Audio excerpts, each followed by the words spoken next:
तो अब मालदीव का भारत से पंगा लेना अब उसी पर भारी पड़ीडीएचता हुआ नजर आ रहा है, क्योंकि भारत ने एक और प्रोजेक्ट फ्रांस और यूएई में शिफ्ट कर दिया है, जो कि मालदीव में इसी साल यानी कि 2024 के शुरुआती दौर में ही सेटअप किया जाना था।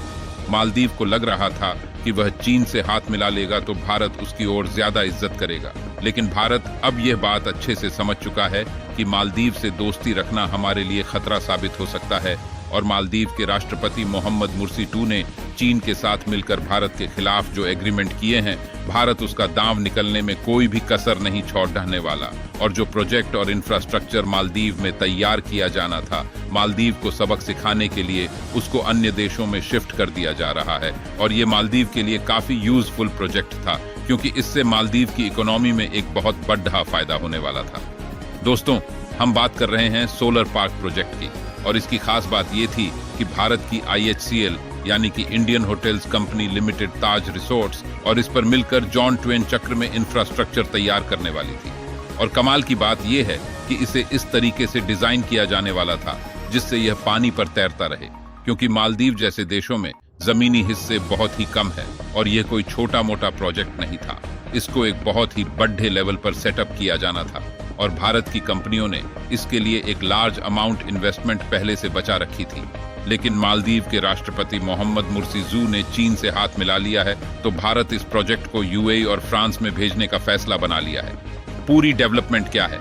इस वीडियो में समझते हैं। मालदीव के खिलाफ भारत के इस शानदार फैसले के लिए इस वीडियो को एक लाइक करके चैनल को सब्सक्राइब जरूर करें। असल में हुआ यह है कि जब मालदीव ने भारत के खिलाफ चीन के साथ मिलकर खिचड़ी पकाना शुरू कर दिया है, तो भारत भी मालदीव को ठिकाने लगाने की कोई भी कमी नहीं छोड़ डालने वाला। और भारत ने जो इन्वेस्टमेंट प्लान मालदीव के लिए तैयार किया था, अब उसी इन्वेस्टमेंट से दूसरे देशों में एक बड़े लेवल पर कुछ प्रोजेक्ट स्टार्ट किए जा रहे हैं। इसी में से एक प्रोजेक्ट सोलर पार्क को लेकर है, जिसको भारत के द्वारा 2024 के शुरुआती दौर में मालदीव में सेटअप किया जाना था, जिसमें भारत की दो बड़ी कंपनियां IHCL ताज, उसको टिका रिसोर्ट्स और इस पर मिलकर मालदीव में बड़े फ्लोटिंग सोलर पार्क को सेटअप करने वाली थी।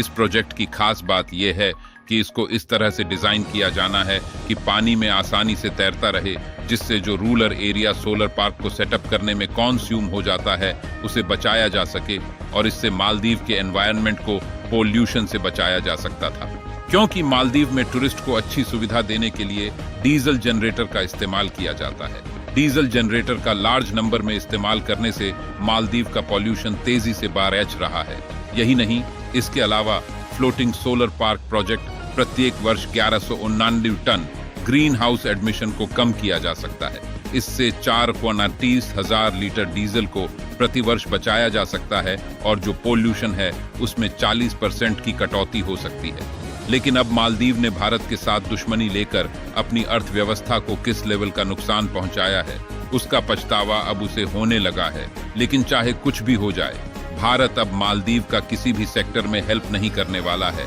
और जब से मालदीव के राष्ट्रपति चीन के राष्ट्रपति शी जिनपिंग से मिले हैं, तब से उनके तेवर बदले हुए हैं। यानी देखा जाए तो मालदीव के राष्ट्रपति भारत के खिलाफ जहर उगलना शुरू कर दिए हैं, और जो भारत के 77 सैनिक मालदीव में अभी तक मौजूद थे, उनको निकालने का फिर से आदेश दे दिया है। वैसे तो मालदीव के राष्ट्रपति ने इन सैनिकों को निकालने का आदेश उसी समय दे दिया था जब वह नए राष्ट्रपति बने थे। फिर भी अभी तक इसके लिए कोई समय सीमा निर्धारित नहीं की गई थी। लेकिन जब से मालदीव के राष्ट्रपति चीन के राष्ट्रपति से मिले हैं, तो उन्होंने सैनिकों को निकालने के लिए 35 दिन का समय दिया है। यानी कि भारत अब समझ चुका है कि मालदीव भारत के साथ किस तरह का बर्ताव भविष्य में रखने वाला है, और जब मालदीव छोटा सा देश होकर भारत को आंखें दिखा आएगा, तो भारत भी शांत नहीं बैठने वाला है। और इसीलिए भारत भी कुछ LPG प्रोजेक्ट और रिन्यूएबल एनर्जी के इस सोलर प्रोजेक्ट को भी दूसरे देशों में शिफ्ट करने जा रहा है।